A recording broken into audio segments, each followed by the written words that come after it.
¿Cuál ha sido nuestra vida?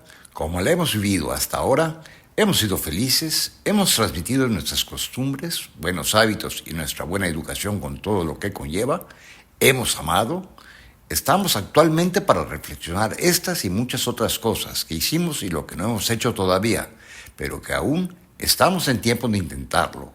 Hemos vivido muchos sucesos a lo largo de las décadas que hemos compartido en este maravilloso mundo y tierra nuestra.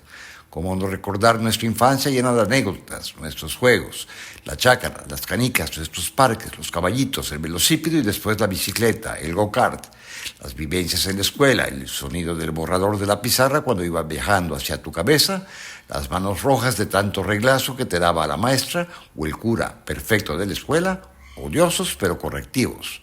No recuerdo a alguien, ni lesionado ni traumado, ni a ningún padre de familia que se haya quejado de violencia. Es más, cuando tus papás se enteraban del reglazo o del borradorazo, te quedaba aún el fajazo o los fajazos que te esperaban en tu casa para premiar tu mala conducta. Que yo recuerde, no había juntas de padres de familia, ni presidentes de sociedades, ni nada parecido. En las escuelas, la única opinión validera era la de la dirección del plantel y punto. Apúrate, hijo mío, vamos a llegar tarde a la escuela. Sería lo que actualmente estaríamos oyendo con el motor de la camioneta o el auto ya en marcha. Chiqueando al nené o a la nené, ni se levantaba tu mamá a darte el desayuno, pues te atendía la muchacha y pélate para la escuela, como puedas, pero no faltes, en camión de línea, con el gordo o simplemente a pie o en bicicleta. Los amigos que se hicieron en esta etapa fueron cruciales para nuestras vidas, pues actualmente nos vamos reencontrando. Tenemos muchísimos temas que conversar y que recordar. Hacemos planes constantemente como antiguamente en la infancia y en la adolescencia. No hablo del trabajo, pues todos, o la mayoría de nosotros ya llevamos una vida más relajada, sin horarios, sin tiempos, sin el no puedo porque tengo que hacer. Mentira, lo único que tenemos que hacer es nada más que gozar la vida. Nuestra generación ha vivido grandes cosas por las décadas en las que hemos estado dando lata en este globo terráqueo, contando a partir de los años 50 hasta el momento actual. Siempre se ha distinguido en general de ser una generación que ha fomentado el trabajo, la honestidad, pero sobre todo la amistad. Es la nuestra una generación con muchos buenos y grandes profesionistas. Muchos de ellos, no contentos de distinguirse en sus ramas profesionales, sobresalen con otro tipo de actividades como el deporte, los apostolados, la escritura, el arte, el teatro, la música, la fotografía. Muchos son altruistas y otros también benefactores. Esa década de los 50, entre otras cosas, se distingue por el paso de la Segunda Guerra Mundial al Mundial del Fútbol. Aparece la televisión a color en los Estados Unidos. Coronan a Isabel II a los 26 años. Descubren la estructura del ADN por Watson y Crick. Es la época dorada del rock and roll. Surge la primera tarjeta de crédito creada por Frank McNamara. En 1850, México entra en un periodo de despegue económico que creció rápidamente durante más de 30 años. Corea del Norte invade a Corea del Sur. El 3 de julio de 1955, las mujeres mexicanas sufragaron por primera vez en una elección federal. Al periodo comprendido entre 1950 y finales de 1960, se le conoció como la etapa del desarrollo estabilizador. Nos ha tocado vivir la carrera espacial, el movimiento de derechos civiles en los Estados Unidos, la guerra de Vietnam. Aún recuerdo el haber escuchado la noticia del asesinato del presidente estadounidense John F. Kennedy, pues interrumpieron nuestro programa preferido al mediodía por la radio, la novela de Luis Aragón, para dar la noticia. La muerte del asesinato también de Martin Luther King, la crisis de los misiles cubanos y, afortunadamente, acabó esa década con una nota positiva cuando el primer hombre aterrizó en la Luna en 1969, recordando que fue un domingo por la tarde-noche que hicieron la transmisión en vivo por la televisión. Esta llamada década cultural se asienta alrededor de 1963 y termina en 1974 aproximadamente. Nombres como Yuri Gagarin, Stanley Kubrick, Orson Welles, Fidel Castro, Bob Dylan, Muhammad Ali, Alfred Hitchcock, John F. Kennedy, Joan Baez, Martin Luther King Jr., The Rolling Stones, Mao Zedong, Elvis Presley o Mary Quant marcarían estos años. Se crea la Organización de Países Exportadores de Petróleo, así como el lanzamiento en los Estados Unidos de TIROS-1, que es el primer satélite meteorológico del mundo, y envían a 3.500 tropas estadounidenses a Vietnam. También fue cuando el cosmonauta soviético Yuri Gagarin se convirtió en la primera persona en el espacio. Un mes después, Alan Shepard se convirtió en el primer estadounidense en el espacio. El grupo The Beatles también marcaría un antes y un después de nuestra sociedad.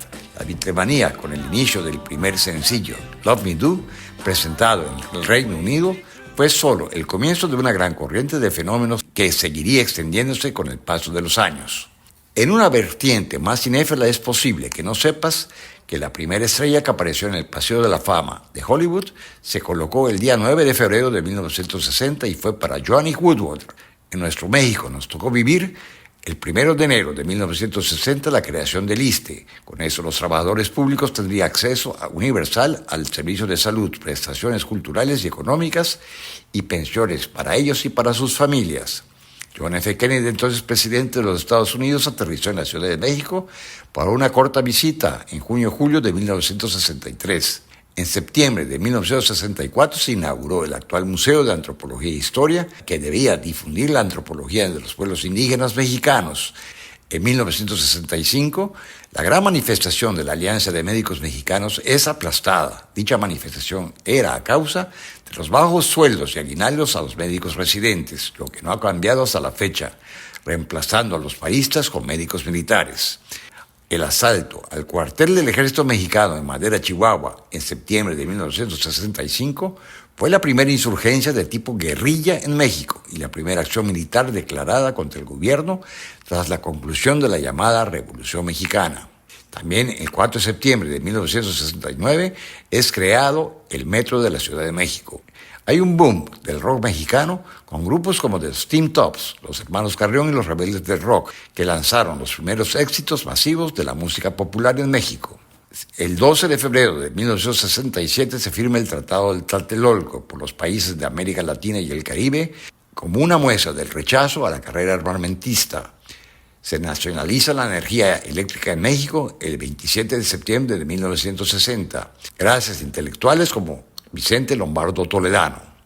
Las primeras Olimpiadas en México se realizan en octubre de 1968, siendo el escenario de muchos sucesos que serían emblemáticos en la historia mundial, como el polémico saludo del poder negro de Tommy Smith y John Carlos, ganadores de los 200 metros planos. No se sabe el número exacto de muertos, pero los estudios más recientes estiman que las víctimas civiles de la matanza de Tlatelolco en octubre de 1968 rondaron entre los 1,000 muertos y 3,000 heridos. La brutal represión del Estado mexicano se debió más que nada a que el gobierno aún no estaba dispuesto a verse cuestionado por la sociedad que gobernaba, hecho que a partir de entonces comenzaría a cambiar. En los años 50 y 60, Mérida era una ciudad de 200 a 250,000 habitantes. Todo era muy relajado y el andar en bicicleta o tomar paseos en automóvil era muy común. Las personas iban diario al mercado a comprar lo necesario para comer todos los días. No había alimentos congelados. El pozole, obligado, al llegar de la escuela, servido en un vaso con hielo. Las cenas que por lo general se hacían con restos del almuerzo del día, como por ejemplo salbutes de puchero, caballeros negros, chancletas de chaya, chilindrinas, garnachas, sesos con galletas de soda fritas en aceite, leche fresca de vaca. Llegara también la televisión a Mérida en blanco y negro. La gente solía salir a conversar a las puertas de sus casas con los vecinos. Pasaba todos los días el panadero, el carbonero y el lechero. Hubieron propietarios de tiendas de abarrotes en esos tiempos, adelantados para su época, pues tenían sus mercancías en anaqueles y fueron los fundadores del autoservicio en nuestra ciudad, tiendas como Muset y el Ramoncito en la colonia García Generés. Nuestras diversiones eran el cine y el deporte, y para los mayores los bailes, principalmente en los centros sociales y clubes de servicio, y obviamente esperando la época de Semana Santa y del verano para ir a la playa.